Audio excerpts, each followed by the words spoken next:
Ma chère Caitlin, cela fait maintenant bientôt 1 an que tu nous as quittés. Cela est très dur pour l'équipe. Le moral de certains n'a jamais remonté. D'autres en sont remis partiellement. Mais tous gardent en eux un lourd vide que ton absence a créé.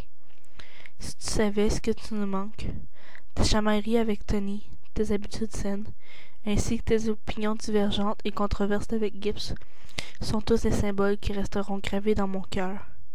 Je me souviens des quelques thérapies conjugales où j'étais le médiateur entre toi et Tony. C'était le bon temps. J'aimerais que tu saches certaines choses avant que je laisse ton âme s'envoler. En fait, c'est un seul aveu, mais en plusieurs étapes.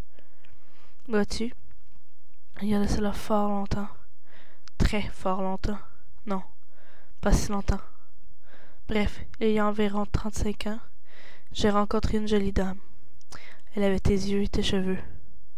En fait, je devrais plutôt dire que tu avais ses yeux et ses cheveux. Et oui, c'était ta mère, Catherine Todd. Nous nous sommes fréquentés pendant quelque temps, puis nos chemins se sont séparés. Je devais retourner en Angleterre pour aider ma mère. C'est 2 mois plus tard que Catherine m'a appris qu'elle était enceinte d'un 4e enfant. C'était une fille. C'était toi.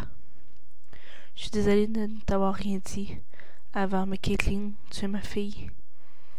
Je suis désolée de ne pas avoir su te le dire lorsque tu étais parmi nous, mais je m'inquiétais chaque jour pour toi. Bon, je dois y aller. J'ai une autopsie à faire. Tu connais Jethro.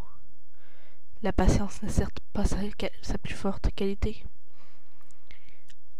Malgré qu'il veuille retourner travailler, le vieil homme n'en était pas capable.